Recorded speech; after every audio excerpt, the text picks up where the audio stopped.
Bueno, muy buenos días a todos. Muchas gracias por la invitación. Todavía Luis está en manos de Luis Estela, mi diputación. Sigo siendo diputado de la Asamblea Nacional, como saben, enjuiciado con una solicitud de antejuicio de mérito, pero bueno. El 13 de septiembre se hizo la denuncia de mi caso. Al día de hoy, mañana cumplimos 6 meses de eso y todavía no he sido citado por ningún organismo, ni de la Asamblea, una comisión que se llevó para investigarme, ni en ninguna otra instancia. El mismo día me puse a la orden de toda la institucionalidad del país, a pesar de las circunstancias que conocemos que vivimos, pero creo que vale la pena dar el testimonio. Y el día 8 de enero, después de 112 días sin que nada pasara con mi caso, notifiqué a la Asamblea Nacional mi decisión de reincorporarme de nuevo a mis funciones y bueno, ahí estamos dando una lucha por la gente que nos eligió y por el compromiso que tenemos con Venezuela. Mire, sobre el tema de la ley de desarme, y les voy a pedir disculpas, lo que pasa es que ahorita tenemos una reunión que nos convocaron ayer en la final del día a todos los diputados para hablar de todo lo que significa estos 30 días y sobre todo una propuesta que vamos hoy a la Asamblea Nacional, que es el tema de la enmienda para reformar el artículo de la Constitución sobre la posibilidad de que venezolanos vayan al Panteón Nacional con ocasión de la muerte del presidente Chávez. Y entonces, bueno, es un tema que por supuesto tiene sus sensibilidades y vamos a debatir ahorita. Nosotros en el año 2010, cuando fuimos a la calle desde la bancada de la Unidad y una iniciativa de mi organización Primero Justicia, nosotros fuimos y propusimos entre el paquete de leyes que íbamos a defender en la Asamblea Nacional, estaba entre otras la ley de desarme. Y la ley de desarme nace de una propuesta que nosotros en el 2007 llevamos a las puertas del Ministerio del Interior, que es la Misión Vida, que es, entre otros componentes, el tema fundamental del desarme. Yo creo que los números que mostró Luis hablan por sí solos de la estrecha y directa relación que existe entre la violencia y las armas de fuego. En Venezuela, de un tiempo para acá, ya en términos gráficos, ya no sirve ser karateca, ni mucho menos. Aquí todas las muertes de armas de fuego, creo que casi el 98%, fue la cifra del año pasado, se producen por armas de fuego. Eso es una demostración muy clara, no solamente del tipo de violencia que tenemos, sino la relación directa que existe entre armas de fuego y los homicidios. Y vamos viendo cómo lamentablemente cada año la violencia, las características de los homicidios son cada vez más violentos. El número de víctimas de armas de fuego con más de 5 impactos de bala cada día se incrementa. Creo que el año pasado terminó cerca de un 15% de personas que recibieron más de 5 impactos de bala. Uno evidentemente sabe que un homicidio en donde la persona recibe más de 2 impactos de bala es un homicidio donde hay saña, donde hay, como dicen, una predisposición superior, y eso tiene un elemento que es para mí la columna vertebral del problema de violencia que tenemos, que es el problema de la impunidad. Es lo mismo matarte por 2, por 10 o por 15 tiros, porque al final la consecuencia va a ser la misma. No me van a poder enjuiciar, no va a tener ninguna consecuencia.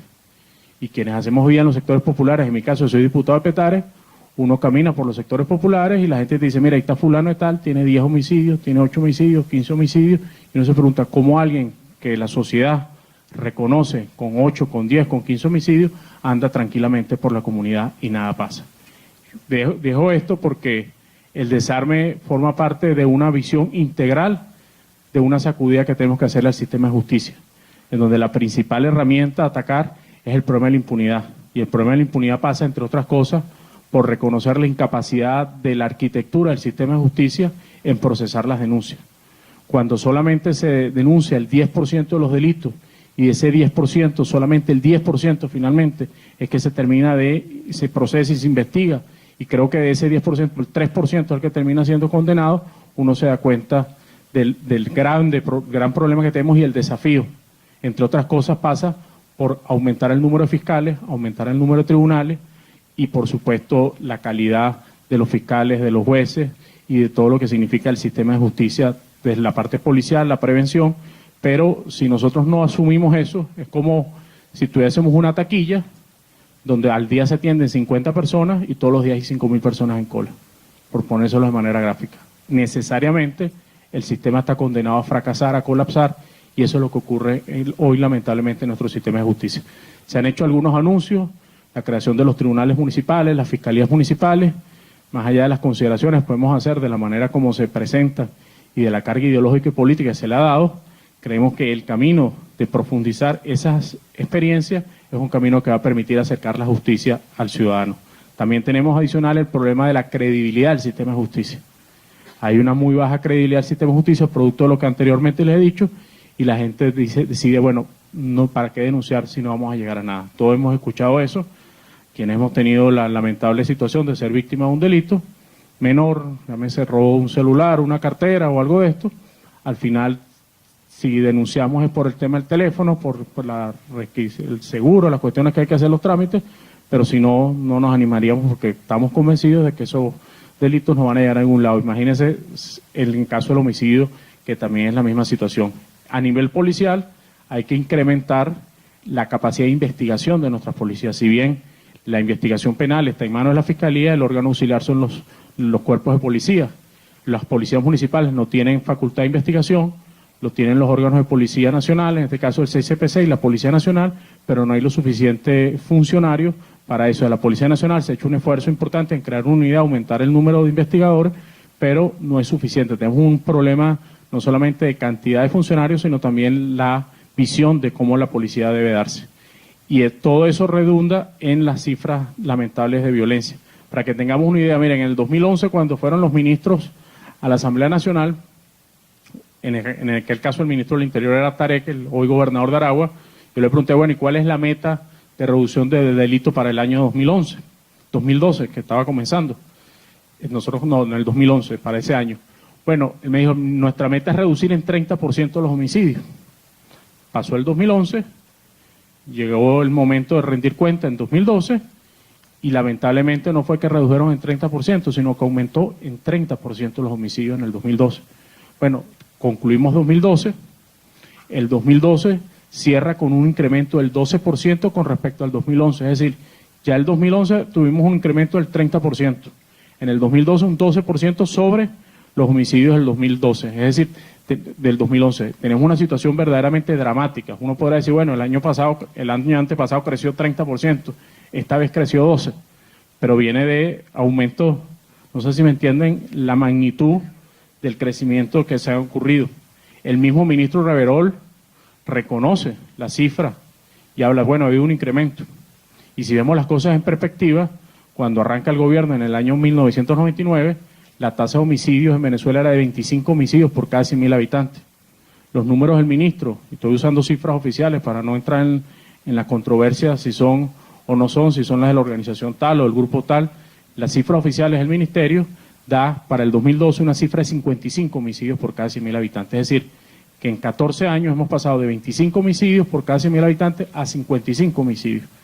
En el medio creo que han salido cerca de 20 programas de seguridad.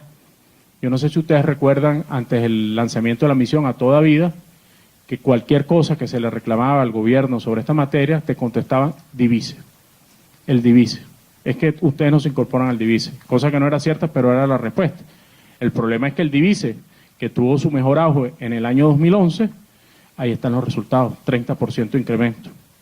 Y en el 2012, que estuvo la parte del divise y la otra parte, la misión A Toda Vida, un incremento del 12%. Entonces, algo está pasando, algo no estamos haciendo bien, que no hemos podido lograr al menos paralizar el crecimiento de los homicidios.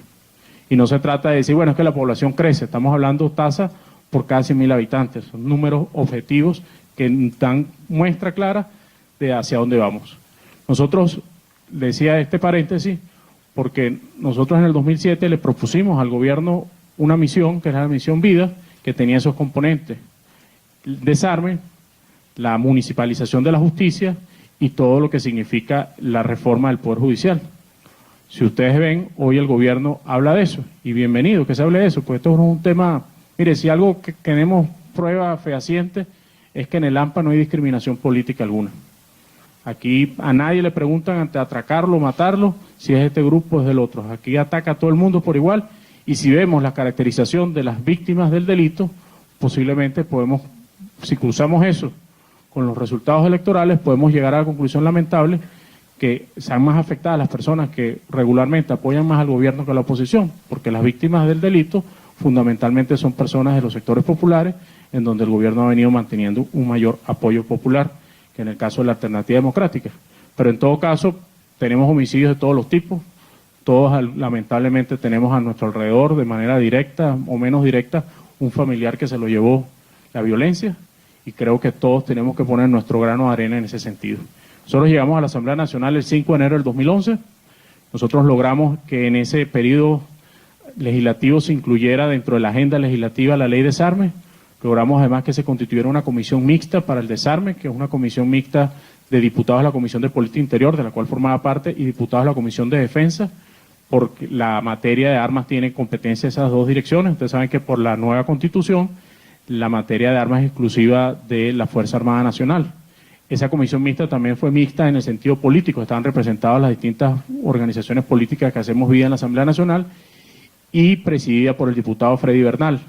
Y allí yo les debo decir, y lo digo con toda satisfacción, nosotros logramos crear una especie de isla dentro de la Asamblea Nacional y logramos mediante un compromiso no escrito, pero sí de responsabilidad, hacernos un poco de extracción de la parte de la dinámica política, partidística, de oposición y gobierno, asumir el problema de la violencia como un problema que existía y que un problema que todos teníamos responsabilidad, unos más que otros, pero también todos teníamos la oportunidad de aportar. Y logramos navegar en medio de un año con muchas críticas. Yo les voy a decir que recibimos críticas de lado y lado. A mí me decían, bueno, ¿y cómo se te ocurre a ti que vamos a lograr el desarme si el presidente de la comisión es Bernal, que es el que arma los círculos allá en el 23 de enero y todo eso? Y bueno, cuando se me invitó a formar parte de la comisión presidencial para el desarme, fue otra instancia, me cayeron más de uno encima. ¿Cómo iba yo allá a la comisión presidencial, que todo esto? Yo creo que valía la pena el esfuerzo y creo que también si uno es promotor de un proyecto de ley y se crea una comisión sobre eso y te invitan a participar, cosa que no es común en Venezuela, creo que uno debe dar el testimonio de estar allí. Nosotros arrancamos ese trabajo en abril, consignamos el proyecto de ley de desarme, existía un proyecto engavetado que se hizo en la Asamblea Nacional pasada, precisamente al calor de la campaña electoral del 2010, cuando nosotros salimos a la calle a proponer la ley de desarme, salió el que hoy es magistrado, Juan José Mendoza, que en ese momento era presidente de la Comisión de Política Interior, diciendo que ya iban a aprobar una ley de desarme y se le ocurrió la idea de hablar de una cifra de 10 millones de armas ilegales. Entonces, cuando el gobierno se le habla de esa cifra, que dice que no es verdad, uno lo que hace es recordar el vocero. Yo creo que esa cifra no es verdad, pero lo que le quiero decir es que en ese momento, en el calor de la campaña electoral, se habló de la ley de desarme, pasó la campaña electoral, se engavetó el tema. Vinimos al 2011, nosotros trabajamos durante el 2011, y aquí tengo los números que les quiero mencionar. Tuvimos 32 sesiones de trabajo en la mesa técnica. La mesa técnica fue una mesa auxiliar que constituimos fuera del seno de los diputados, donde están representadas todas las organizaciones que tienen materia de competencia en este tema, por ejemplo, la gente del DAEX, Ministerio Público, Defensoría, Tribunal Supremo de Justicia, el Ministerio del Interior, la Comisión Presidencial, y fuimos avanzando en la construcción de la ley. Tuvimos 8 consultas públicas regionales que abarcó más de 15 estados del país, se recogieron más de 1.500 propuestas, 12 sesiones especiales de consulta a distintas instituciones y organizaciones. Hicimos un trabajo con los medios de comunicación, con los grupos que tienen competencia en este tema, por ejemplo, las empresas de vigilancia, la gente del deporte, los cazadores, la Asociación de Escolta, 3 sesiones de trabajo con expertos internacionales del PNUD y la ONU. Nosotros tuvimos el apoyo de la gente del PNUD y pudimos tener experiencias internacionales. A las personas que construyeron esas experiencias aportaron también en la construcción de nuestro proyecto de ley, y también tuvimos la oportunidad de ir a finales del año 2011 al Brasil a conocer la experiencia que consideramos más exitosa que existe en nuestro hemisferio sobre el tema de una política de desarme. Ahí fuimos también a Brasilia para hablar con los diputados que hicieron la ley de desarme, fuimos a Río de Janeiro, que es una de las ciudades con mayor violencia, y vimos todo el proceso de cómo se prepara Río de Janeiro para recibir lo que significa las Olimpiadas y el Mundial y las metas que han hecho con la violencia y cómo van reduciendo eso para poder ser sede. Y por supuesto también vimos la parte en Sao Paulo también como una gran urbe. Todas estas cosas las hicimos durante un año. Nosotros a final del año 2011 dimos una rueda de prensa yo creo que fue como el 26, 27 de diciembre, donde le informamos al país que habíamos concluido el trabajo técnico, que desde la comisión técnica ya habíamos concluido toda la discusión de la ley de desarme y que ahora íbamos al trabajo en el seno de la comisión mixta, que es la que está conformada por los diputados, en donde la dinámica es, se va leyendo artículo por artículo, se vota y luego entonces iría a la plenaria. En ese momento, en paralelo, a eso, nosotros, el 13 de mayo del 2011 se creó la Comisión Presidencial para el Desarme, que tiene una visión de mayor alcance que la Comisión Mixta. Pues la Comisión Mixta, su tarea principal era hacer la ley de desarme. Con ocasión de la redacción de la ley de desarme, por supuesto, generamos una expectativa en el país, generamos un compromiso y una discusión que no se había dado en Venezuela sobre el papel de las armas de fuego. Mucha gente, para bien o para mal, cree que portar un arma de fuego es una buena decisión, que portar un arma de fuego te da mayor seguridad y si estás armado estás más seguro. Las estadísticas son muy duras en ese sentido. Solamente quien verdaderamente está entrenado para el uso de armas de fuego y tiene una preparación y una práctica constante puede sentir que esa es una verdad. Pero el porcentaje de personas que usan armas de fuego, que están en esa condición de preparación, es mínima con respecto a la totalidad de personas que usan armas de fuego. La mayoría de las personas que usan armas de fuego es producto de la inseguridad. Estoy muy inseguro, yo trabajo de noche, viajo en carretera, voy a estar armado, se va y compra un arma, va a donde un amigo que lo invita a un polígono, hace un curso de una semana para disparar y de vez en cada 6 meses, va ahí y echa unos disparos de práctica.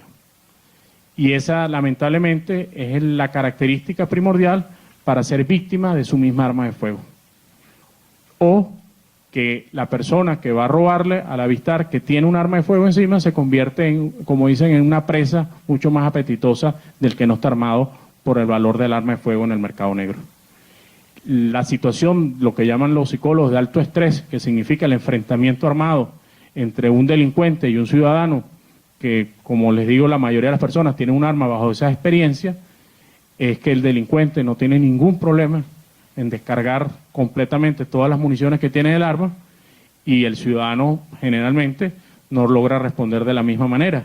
Y por eso las personas que son atracadas y están armadas, la mayoría de las personas tienen un alto porcentaje de probabilidades de ser asesinados con su misma arma o asesinados y robarle el arma. No es casual el aumento del número de funcionarios policiales que han sido o asesinados.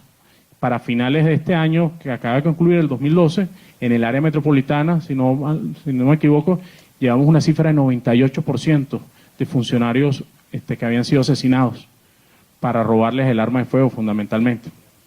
Eso es un incremento del 12% con respecto al año anterior.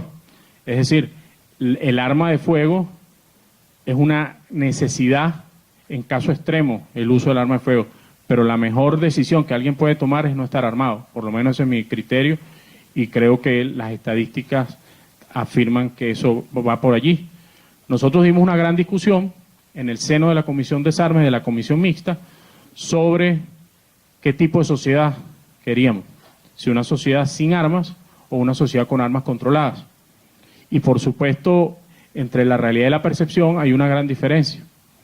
La gente que forma parte del mundo de las armas, que tiene sus armas, que le gusta, que practican y todo eso, sienten pues que nos estamos metiendo, como dicen, en la intimidad de su casa aquí, a pretender plantearle el desarme total. Y ante la situación de inseguridad que se vive en Venezuela y ante la percepción equivocada que estar armado te da seguridad, parecía que arrancar con la ley de una vez anunciando el total desarme de la población civil puede haber sido un mensaje equivocado.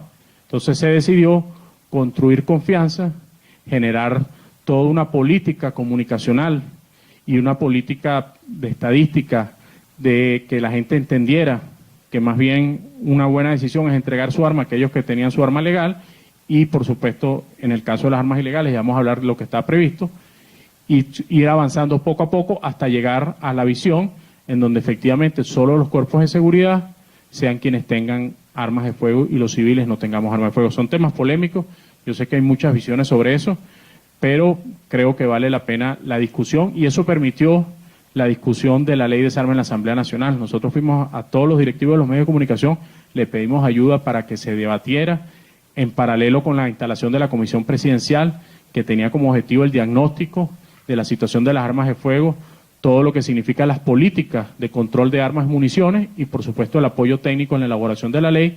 También se pudo avanzar mucho. Creo que las cifras que mostraba Luis forman parte de ese trabajo que se hizo en la Comisión Presidencial. La Comisión Presidencial tuvo un trabajo, yo debo reconocer, no por ser parte de ella, porque no teníamos el día a día ahí, que se hizo un esfuerzo técnico importante, ahí se recogieron muchos estudios importantes. Se trató de avanzar en la determinación de cuántas armas de fuego existían en el país de manera ilegal. Evidentemente, esto es un número aproximado en virtud de que no existe un registro de armas de fuego ilegales, sino del cruce, por ejemplo, de las armas que se venden en Venezuela, que ingresa, los registros de importación, el número de personas que tienen armas de fuego registradas en el DAEX y todo eso, y se determinó pues una cifra aproximada que dio la Comisión Presidencial. Esa cifra, por supuesto, tuvo muchas críticas. Yo personalmente no creo que existan 10 millones de armas ilegales en Venezuela, creo que es un número muy alto, creo que estamos hablando más bien de un número muy bajo, pero la realidad, existan 10, existe 1 millón, existan 2 millones, la realidad es muy cruda. Estamos perdiendo cerca de 21.000 venezolanos todos los años, por lo menos así cerró el año pasado, producto de la violencia y en donde el principal componente son las armas de fuego.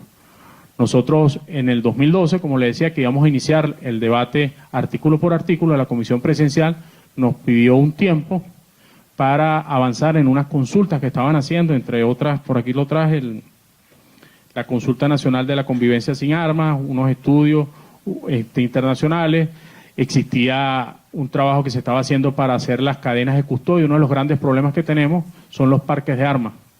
Casualmente, en medio de las discusiones, se dio un caso, no sé si recuerdan, de un funcionario de la Guardia Nacional que por un crimen pasional sacó del parque de armas, de la guarnición donde formaba parte, un arma que estaba allí retenida, fue, mató a la novia y al amante de la novia y fue y guardó el arma otra vez allí. Bueno, esa dinámica lamentablemente es una dinámica que no es una excepción. Esa dinámica de alquilar el arma por hora para la comisión del delito en las organizaciones delincuenciales o con la complicidad de funcionarios policiales, sacar armas de ese tipo, cometer los delitos y volverlas a guardar, es una dinámica que está allí. Ustedes escuchan parque de armas y creen que es una cosa muy organizada, etiquetada y todo eso. Bueno, el parque de armas puede ser la gaveta del funcionario de la comisaría, es un poco de pistolas ahí oxidadas metidas allí sin mayor control. Y que están allí porque tienen que ser sometidas al juicio, el juicio está en las condiciones que conocemos en nuestro sistema de justicia, y entonces tratamos de crear, y está recogido en la propuesta de ley, la figura de la prueba anticipada en el caso de armas. ¿Para qué? Para que precisamente se recomisa un arma de fuego, esa arma de fuego inmediatamente se le hace la experticia, la prueba anticipada con el control debido, las garantías del debido proceso, se tiene la prueba del arma y se procede inmediatamente a la destrucción del arma para evitar que entre en ese círculo vicioso y vuelva por los canales, como dicen, por los caminos verdes, a la calle y a la violencia. Evidentemente no todos nuestros cuerpos policiales forman parte de esa dinámica, no es que todos los funcionarios policiales o militares forman parte de esos funcionarios que cometen esos hechos, que se sustraen un arma de fuego y van y la alquilan, es una minoría, pero es una realidad que existe. Nosotros dimos ese tiempo y finalmente el 13 de junio del 2012 aprobamos por unanimidad, y creo que es importante resaltar eso, porque en la Asamblea Nacional muy pocas cosas salen por unanimidad en virtud de la polarización política, aprobamos por unanimidad de la Comisión Mixta el proyecto de ley de desarme, que es un proyecto de ley de 102 artículos, que tiene como características principales toda la regulación en el control de los portes de armas, la tenencia, entre otras cosas se decidió el aumento de la edad para portar armas a 25 años, se hizo un capítulo especial que es algo muy importante y novedoso, a la cual le tenemos mucha confianza que puede dar resultados positivos, que es el marcaje de la munición. Y eso tiene mucho que ver con la experiencia que fuimos a ver a Brasil. Inclusive fuimos mucho más ambiciosos que lo que es en Brasil. En Brasil el marcaje de la munición está solamente restringido a las Fuerzas Armadas y los cuerpos policiales. El marcaje de la munición que está previsto en el proyecto de ley es un marcaje de munición que incluye a todas las municiones del país, tanto las que están en cuerpos de seguridad, Fuerzas Armadas, como los civiles. Es un desafío importante, eso tiene unos controles no nada fáciles de implementar. En Brasil se llevó 2 años llegar solamente a la parte de los cuerpos policiales y las Fuerzas Armadas. Nosotros creemos que en 1 año se puede avanzar en ese sentido y en el proyecto de ley se le da una vacacio de 1 año a la obligación de que toda munición que se vende en Venezuela esté marcada. ¿Cuál es la idea? La idea es que si Juan Carlos Caldera tiene un arma, 9 milímetros, y tiene derecho a 50 municiones por año, mis 50 municiones le salen marcadas con un código alfanumérico que a los registros del Estado venezolano dicen que esos son municiones que se le vendió a Juan Carlos Caldera. Juan Carlos Caldera tiene que cuidar esas municiones, porque si esa munición aparece involucrada en un delito en Carpintero, en Petare, yo tengo que salir a explicar qué hace mi munición allí. Entonces, eso genera unos controles adicionales y una responsabilidad. Tenemos un problema, y también parte de la experiencia y de los estudios, que es el alto consumo de municiones. Quienes han tenido la oportunidad de estar cerca de un sector popular, fundamentalmente los fines de semana, en horas de la noche, ustedes oyen la cantidad de detonaciones y detonaciones y detonaciones, y eso es sencillamente consecuencia de que es muy fácil, es disponible de manera sencilla municiones en el mercado. Y por eso dispara y dispara que mañana vamos y conseguimos más municiones. Entonces, el control de las municiones, no solamente en el marcaje, sino en la cantidad de municiones que se le asignan a cada ciudadano y a los funcionarios policiales. El funcionario policial tiene un número de municiones que se le iba a asignar. Si usa municiones, tiene que hacer un parte policial, informar, entonces el parque de armas informará y entonces le restituirá, pero con un control que lleva como órgano rector policial el ministerio, en el caso del Ministerio de la Defensa como órgano en materia de armas, y que por supuesto cada policía. Y el tercer elemento, al cual le tenemos mucha fe por su impacto social, que es el Plan Nacional de Canje de Armas por Oportunidades, que es un poco la experiencia que en Brasil también se dio, en Argentina también se ha hecho, que es la entrega voluntaria y anónima de armas de fuego a cambio de una oportunidad. El abanico de oportunidades es muy amplio. En países como Argentina y Brasil estaba en pago económico. Creo que en Brasil llegaron a pagar $100 por arma de fuego. En Brasil un poco menos. En Argentina nosotros hicimos un abanico de opciones que iban desde la posibilidad, considerando la situación social de la persona que reclamara, y me dicen, bueno, si es anónimo, ¿cómo va a reclamar? La visión que tenemos nosotros de este plan de canje son puntos de canje en distintos lugares. Tiene sus complejidades. Poner un punto de canje en La Bombilla, en Petare, bueno, al final del día corremos el riesgo que lleguen y se roben y asalten el punto de canje y se lo lleven. Entonces hay sus complejidades en la implementación, pero no es imposible. Ahí hay mucho trabajo por hacer por la misma comunidad, los mismos sectores sociales que hagan vida en la comunidad, que puedan permitir que se avance en ese sentido, y por supuesto el trabajo del Estado venezolano. Bueno, se presenta Juan Carlos Caldera, consigne un arma. A Juan Carlos Caldera no le preguntan nada, simplemente le dan un recibo, un soporte que yo tuve en el punto de canje del Plan Nacional de Canje de Armas por Oportunidades en La Bombilla, y consigné 2 9 milímetros y 5 cajas de municiones. Yo me llevo ese papel que me dan, se lo puedo entregar a la amiga, a cualquiera de ustedes, y esa persona va a la oficina de oportunidades y con eso entra en el procedimiento. Eso no significa que el portador sea quien entregó el arma, es el que está reclamando el beneficio. Eso tiene una razón de ser porque el AMPA no vive sola. Las personas que viven en el mundo del delito generalmente viven con su familia, su entorno familiar. Y dentro de ese entorno familiar está la mamá, está la esposa, y muchas veces saben la realidad de lo que está dentro de la casa, lo que allí guardan. Y si nosotros le damos la oportunidad a esa mamá, a esa esposa, a esa hermana, de que pueda dar un paso adelante y entregar eso, podemos avanzar. Miren, en Brasil, que es un país muy grande, se logró por esta vía recuperar 500.000 armas de manera voluntaria. Se calcula que un arma de fuego ilegal entregada estamos hablando de un arma de fuego que puede estar previniendo 3 homicidios. Estamos hablando de que por esa vía, de manera voluntaria, se evitó, hablando en números grandes, cerca de 1,5 millones de homicidios. Nosotros creemos que vale la pena ese esfuerzo.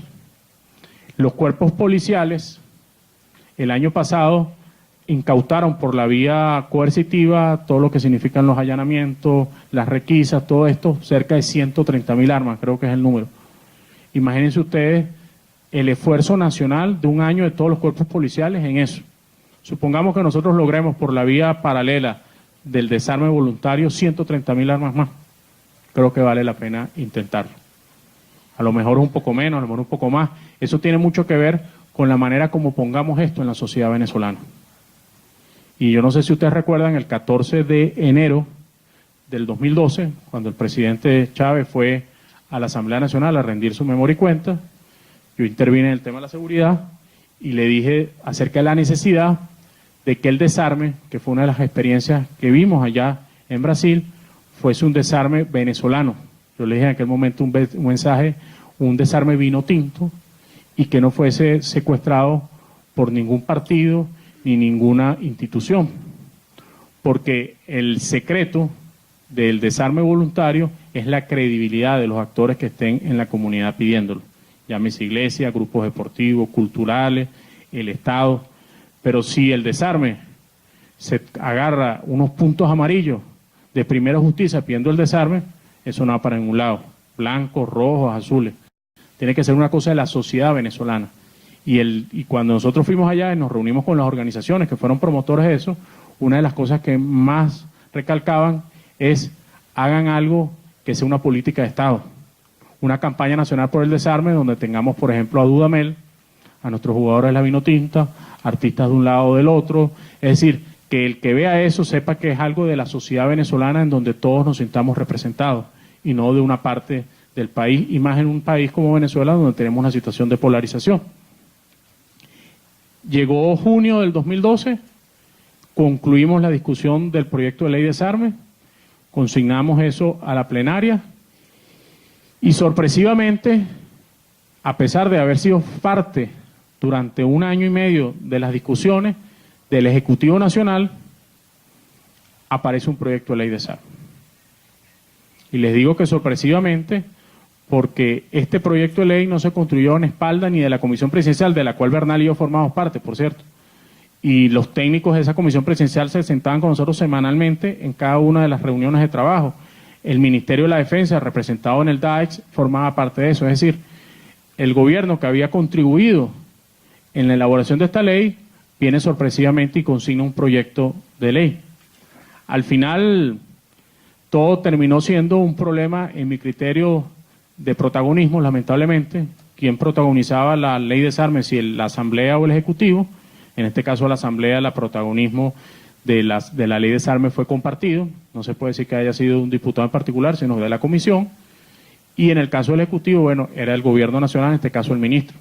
Creo que preló allí esa parte, porque los argumentos de fondo, usted comparaba la propuesta de ley nuestra y la propuesta de ley del Ejecutivo Nacional, y las diferencias no daban para lo que se planteó.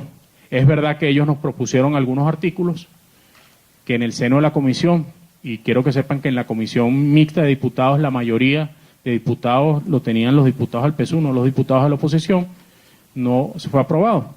Y no fue aprobado porque había una concepción, que gracias a Dios pudimos construir todo, de cuál es la visión que tenía que tener la ley. Y el otro argumento que creo que preló para eso es que existió al final una puja de último momento entre los militares y los civiles sobre quién tenía el control de las armas. Y esa discusión, que es muy válida, la Constitución la resolvió. Creo que es el artículo 323 o 328, no lo tengo aquí, que dice que el monopolio de las armas en Venezuela es de la Fuerza Armada Nacional. Entonces, el ente rector por la Constitución, para eso, no es el Ministerio del Interior, es el Ministerio de la Defensa a través de la Fuerza Armada, pues el componente que se determine. Entonces, en la propuesta de ellos había una especie de secretaría técnica a cargo del Ministerio del Interior, que era como un paralelo de la Dirección de Armas y Explosivos del Ministerio de la Defensa. Y es verdad que seguramente hay irregularidades en la Dirección de Armas y Explosivos en el otorgamiento de portes de armas, Pero lo que no nos parecía, y fue una de las visiones que tuvimos todos por unanimidad, es que tú no puedes someter a una persona que va a sacar un porte de armas a hacer un doble trámite, uno ante el Ministerio de la Defensa y otro ante el Ministerio del Interior. Por ejemplo, si usted es una persona jurídica y va a hacer un registro de tenencia de armas, usted tenía que ir al Ministerio del Interior a que le den una certificación que su registro mercantil era legal, cuando el registro mercantil es un documento expedido por el Ministerio del Interior, en este caso el registro mercantil. Entonces, se crea una hiperburocracia y una doble función de documentación que a la final iba a terminar, uno, en beneficio de la matraca. Porque todas esas cosas, cuando se complican, termina apareciendo el gestor y dice, yo te lo resuelvo rápido y no te preocupes. Y dos, se convertía también en una zona allí gris de quién finalmente tenía la autoridad. Inclusive la propuesta de ellos está redactada de una manera que podía el Ministerio del Interior, a través de esta Secretaría, objetar de alguna manera la expedición de un porte de armas. Una de las cosas que ellos pedían, que nos pareció positivo, es que hubiese una base de datos compartida. Ustedes saben que, a pesar de que el gobierno es uno solo, siempre hay celos interinstitucionales entre organizaciones. Y el Ministerio decía que le costaba muchas veces acceder a información de eso, porque, bueno, decían que es una materia de reserva del Estado, seguridad del Estado, el tema de las armas de fuego. Entonces él logró, en uno de los artículos, la obligatoriedad de la construcción de una base de datos que tuviera ese acceso, en este caso, el Ministerio del Interior, y se creó una Secretaría Ejecutiva de colaboración, de apoyo, pero no de alcabala. Bueno, llegó ese proyecto de ley a la Asamblea Nacional.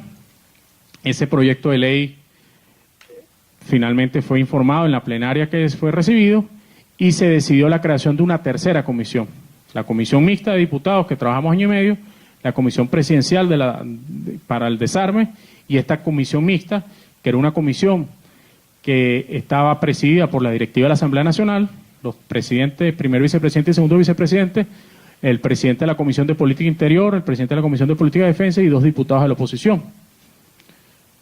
En esa comisión nos excluían a quienes habíamos llevado por mucho tiempo la dinámica de esto, en este caso del lado del oficialismo, excluyeron a Freddy Bernal, y del lado de la oposición, cuando se me postula a mí, junto con Ricardo Sánchez, que éramos los dos que estábamos más al frente de ese debate, se nos dice que no podemos estar, que estamos excluidos.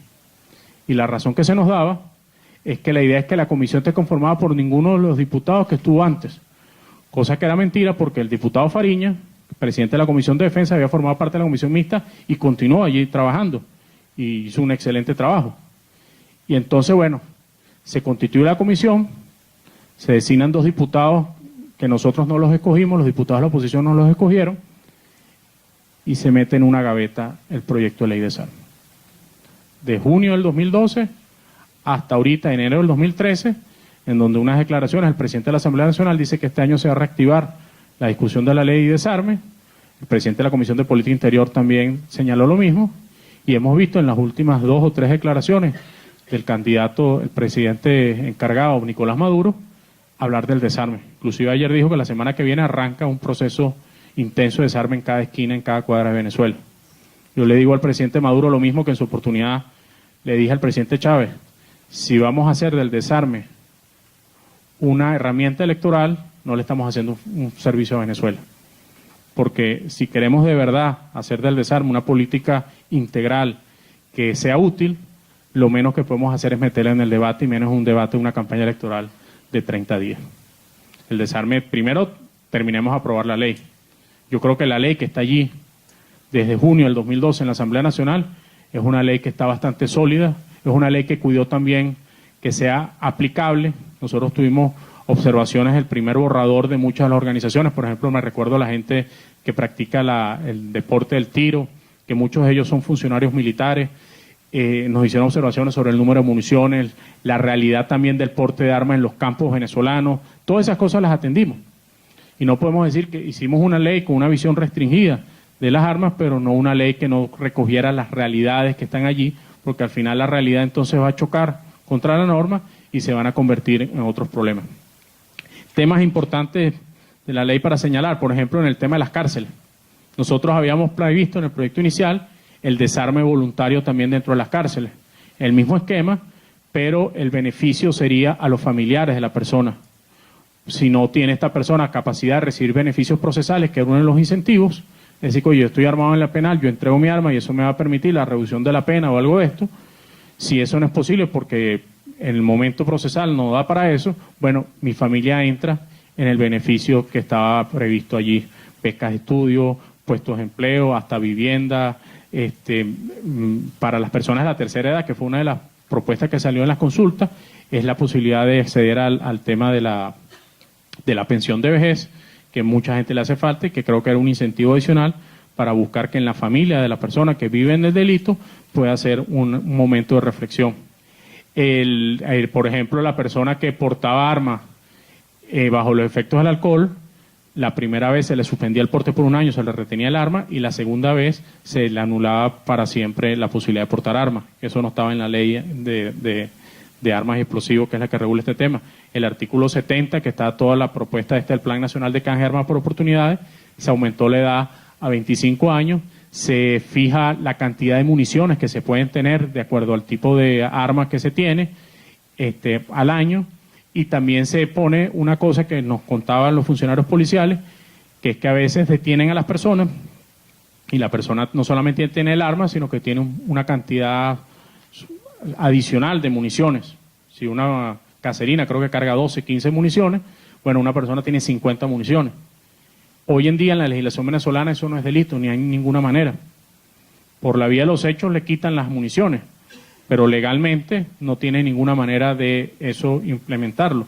Entonces, bueno, ese tipo de sanciones, ese tipo de falta, en este caso se configuró como una falta con sanción tributaria y retención del porte de armas, en la primera oportunidad también está recogida. Creo que sí es un esfuerzo importante, creo que si hay voluntad política de verdad de avanzar en la aprobación de una ley de desarme, no para la campaña electoral de estos 30 días, sino para definitivamente darle una herramienta a la sociedad venezolana para la lucha contra la violencia, creo que es una ley que se puede sacar en un tiempo corto. Por cierto, esta comisión no se ha reunido desde que se creó en junio del 2012 hasta el día de hoy, nunca se ha reunido. Esta es una comisión que puede avanzar, revisar lo que tenemos nosotros. La comisión presidencial, como le digo, sacó una serie de resoluciones interesantes, que muchas de ellas están recogidas en el proyecto de ley, otras han sido posteriores y podemos incorporarlas, pero en todo caso creo que la parte más gruesa del trabajo y la parte de consulta, que era la más importante, ya se cumplió. Creo que en la sociedad venezolana existe una gran aceptación de la necesidad de este proyecto de ley y además de la necesidad de que las armas de fuego tengan el papel que deben ocupar y no el que lamentablemente tienen en estos momentos, y lo que nos quedaría a todos, quienes vamos a tener la responsabilidad de dar la discusión en la Asamblea Nacional y ustedes como sociedad, presionar al Estado venezolano, en este caso a nosotros, a la Asamblea Nacional, para que se termine de aprobar la ley de desarme. Yo creo que una ley de desarme aprobada en términos positivos para el país y con una implementación abierta, plural, creo que nos va a permitir reducir y contribuir a la reducción de los índices de violencia en el país. No es solamente el desarme, porque mucha gente, y lo hemos conversado, imagínense ustedes, en 2 años en esto, cuántas conversaciones de este tipo hemos tenido. No es solamente el desarme es parte de una política integral de combate contra la violencia. Está el microtráfico, por ejemplo, está todo lo que significa las oportunidades de estos jóvenes que están allí, todo lo que significa las condiciones culturales, sociales, deportivas en los sectores populares en donde hay mayor incidencia de delitos. Cada vez que se inaugura una cancha en una comunidad, créanme que es una oportunidad para cambiar las condiciones de entorno y de relaciones sociales que se dan. Cada vez que en una comunidad se hace una actividad deportiva, cultural, es una oportunidad. Uno lo sabe, le invitan a una exposición de las niñas del barrio que hicieron una presentación de teatro, de danza, y hay como una especie de calma. Esas 2 o 3 horas que está la presentación, todo el mundo respeta ese momento, salvo que un hecho muy puntual que ocurra, que no es que no ocurre, pero es excepcional que se cometa una situación de violencia. Pero en el tiempo que eso ocurre, ahí hay una tranquilidad social que queda. Evidentemente hay sectores con mucha más complejidad sociales que otros, igual cuando se convoca a un torneo deportivo. Es decir, cuando hay espacios comunitarios, la violencia tiene que pasar a un segundo plano. Bueno, creo que con esto podemos recoger, yo no sé cómo es la dinámica, aquí hay preguntas, respuestas. Yo lamentablemente tengo 10 minutos más para responder algunas preguntas que tengan sobre este tema. Agradecerle, por supuesto, a Paz Activa la invitación y de nuevo dejar la preocupación que lo señalé en su oportunidad. En aquella oportunidad el presidente Chávez dijo que iba a poner un punto de canje de armas en Miraflores. Y yo le decía, bueno, oye, eso no nos ayuda porque una de las cosas que más desconfianza genera a la hora de la entrega de un arma anónima, un arma que puede tener un grupo importante de homicidios detrás, es que precisamente el miedo a entregarlas. Y oye, creo que no hay un lugar más intimidante a lo mejor para cualquier ciudadano que ir a la casa presidencial, sea quien sea el presidente de la República, a llevar una cuestión de esta. Un punto ya para terminar las preguntas. Mucha gente nos habló del tema de la impunidad, que si con este entrega voluntaria de armas estamos fomentando la impunidad, porque puede ser que una de esas armas haya sido la protagonista de 10, 15, 7, 4 homicidios. Eso es posible que ocurra. Pero la realidad del sistema de justicia nos dice que es mejor utilizar y destruir esa arma que dejar esa arma allí y que sea el homicidio número 10, 11, 12 o 13. Porque los otros 10 homicidios no los investigaron, ni está en capacidad el sistema de justicia de hoy de investigarlo, y entonces creo que vale la pena el esfuerzo. Y ojalá de verdad, la próxima vez que hablemos de esto, podamos venir a hablar acá de cuáles han sido los resultados en la aplicación de la ley de desarme. Buenos días y muchas gracias a todos.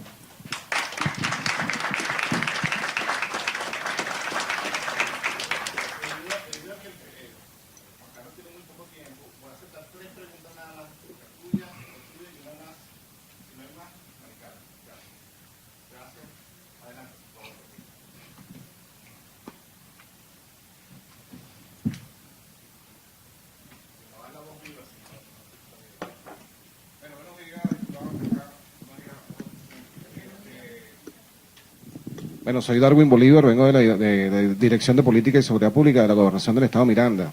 Y bueno, en virtud de lo que acabamos de escuchar, ahí me surgen dos preguntas puntuales, ¿no? Nosotros llevamos a cabo en esta dirección un programa de promotores de paz y va dirigido directamente a los que son las comunidades para disminuir los niveles de conflicto y de violencia en las comunidades y en los sectores, ¿no? Ahora bien, en virtud de lo que es la ley de desarme, mientras definen las políticas de desarme, ¿qué hace la ciudadanía, okay? Que nos sentimos en un estado de peligro, ¿no? Porque en la medida que nosotros estamos discutiendo entonces la ley de desarme, desde el año pasado, mes de abril, no se aprueba, entonces hay una situación importante ahí que evaluar. ¿Y cuál ha sido el interés del gobierno de no aprobar esta ley tan importante? Esta ley tan importante, sí, gracias. Si quieres, recogemos todas las preguntas.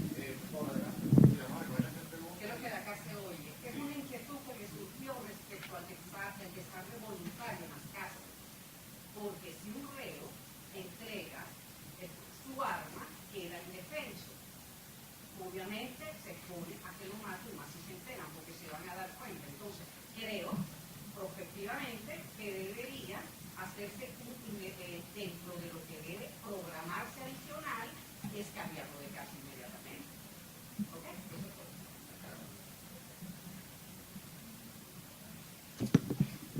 Bueno, dentro de la ley, ¿ustedes tienen algún proyecto de trabajo para esas personas que van a entregar su arma? Porque lo que me preocupa de todo esto, conozco la primera ley que está engavetada y creo que esta va a estar engavetada hasta que surja otra tercera ley. Y desgraciadamente nadie te va a entregar un arma si con esa arma saca diariamente 5 o 6 millones de bolívares, ¿no? Y por otro lado, creo que esto tiene que ser un trabajo de todos, porque cuando tenemos un Estado donde la política de Estado es la violencia y la entrega de armas, y el presidente de la comisión es el que entrega armas en un camioncito en varios sectores populares, creo que así no vamos a llegar nunca a nada. Listo. Sí.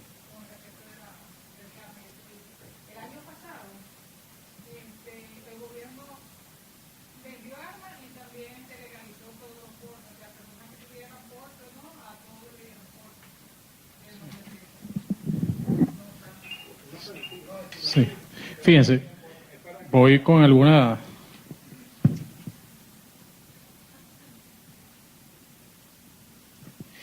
El tema de los promotores de paz es un proyecto que conozco muy bien, conozco muy bien, y con eso lo incorporo a la pregunta de cómo va a ser las personas que van a formar parte de eso. Yo creo que hay que hacer un trabajo en doble sentido.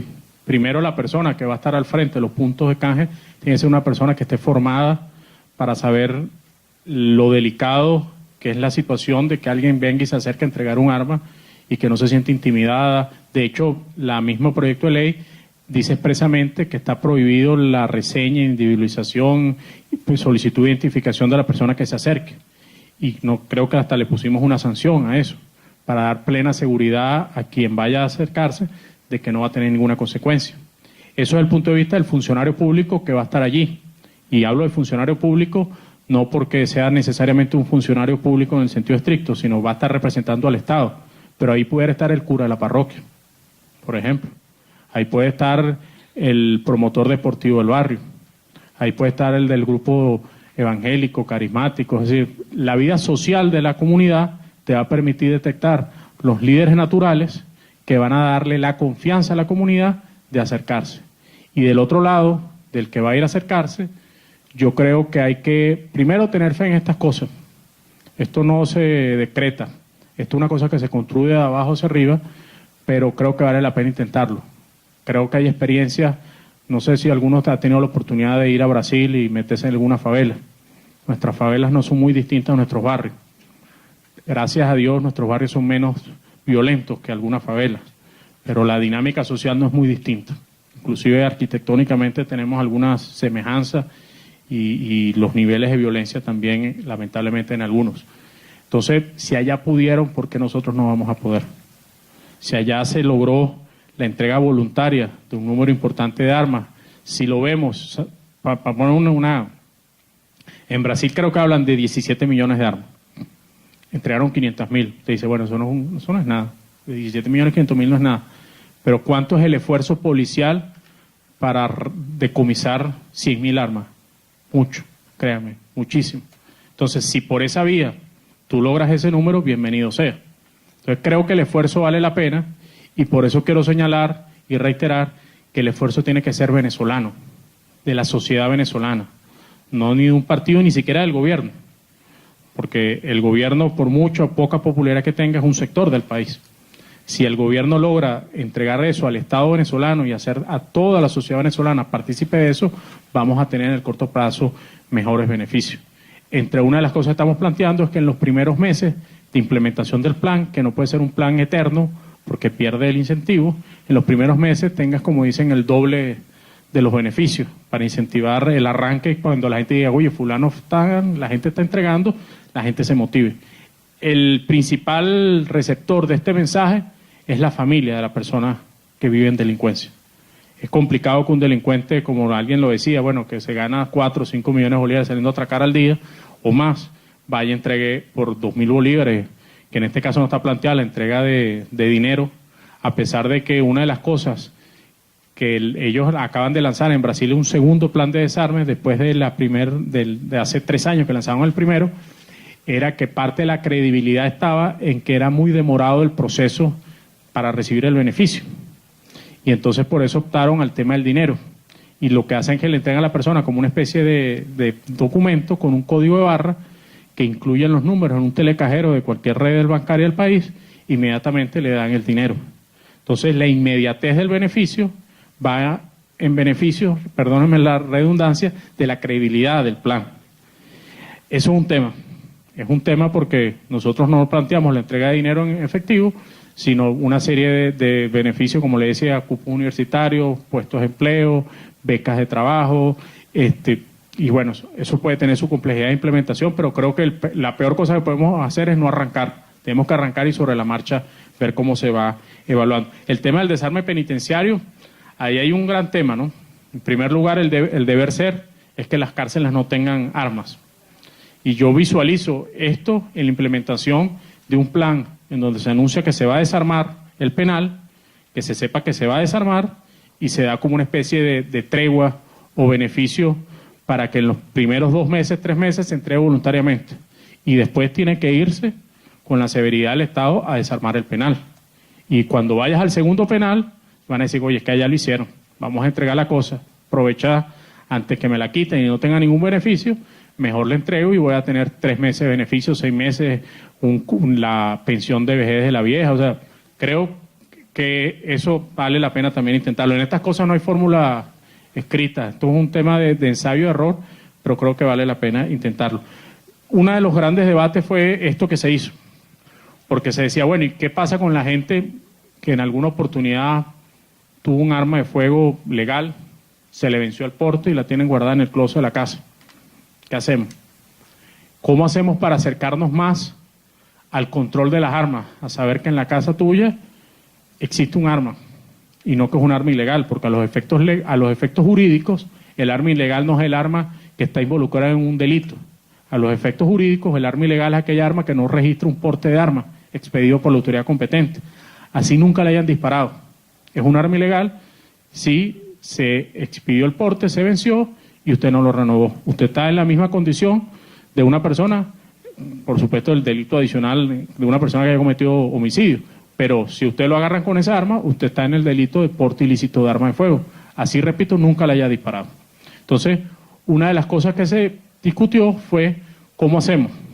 Decretamos ya la puerta cerrada para la expedición de nuevos portes y dejamos entonces un mundo de armas allí en esa condición, o abrimos. Es mejor saber dónde están las armas, identificar a las personas y un poco avanzar. La decisión, eso es una discusión bastante controversial, se decidió abrir una especie de periodo de gracia. No es que usted iba a presentar la arma y dar el porte, sino que se le permitía cumplir con los requisitos y darle el porte, y no caer en el tema de que usted estaba con un arma ilegal porque se le había vencido. Eso no tengo el número exacto, pero hubo un número interesante de personas que fueron y se pusieron al día en ese sentido, y se cerró.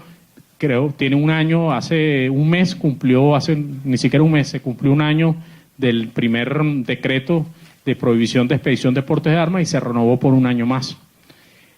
¿Por qué se tuvo que renovar? Porque no está lista la ley. Porque cuando se aprobó en aquella oportunidad el decreto, nadie pensaba que cuando culminara dentro de un año no iba a estar lista la ley. Bueno, lamentablemente llegamos un año después y la ley no está lista. Bueno, yo creo que con eso... ¿Por qué no se ha aprobado? Preguntas tú. Oye, yo honestamente creo que en su oportunidad fue por este conflicto de protagonismo y de visiones que habían dentro del seno del mismo gobierno. Y luego la verdad es que ya estamos en la puerta de la campaña electoral del 7 de octubre y meter la discusión de la ley de desarme allí no nos iba a hacer bien. Entonces, pero bueno, ya pasó octubre. Primero la dimos ahora aprobada en julio. Pasó lo que pasó. Ya entró la campaña electoral, fue el receso parlamentario y luego después de octubre se debió haber también avanzado. Repito, en el programa legislativo que aprobó la Junta de Presidentes de Comisión no está la ley de desarme porque era una comisión especial, pero han existido importantes voceros de la Asamblea que han expresado el interés de que esto va a salir, y por las declaraciones últimas, de las últimas 2 o 3 apariciones públicas de Maduro, pareciera pues que se va a retomar esto. No sé si esto van a discutir 30 días mientras la campaña, van a aprobarlo, pero repito, este proyecto está bastante maduro para ser aprobado, bastante discutido, y ojalá si se aprueba pensando en el 15 de abril, no en el 14 de abril, sino en el 15 de abril, porque pase lo que pase el 14 de abril, el 15 de abril toditos vamos a salir a la calle a seguir trabajando, porque este país no se cierra la Santa María, ocurra lo que ocurra, y los problemas que vemos ahí van a seguir igual. En 30 días no vamos a poder cambiar mucho las cosas. Entonces, veamos más que el 14, el 15 de abril la Venezuela que despierta. Bueno, muchas gracias a todos, muy buenos días y siempre a su orden.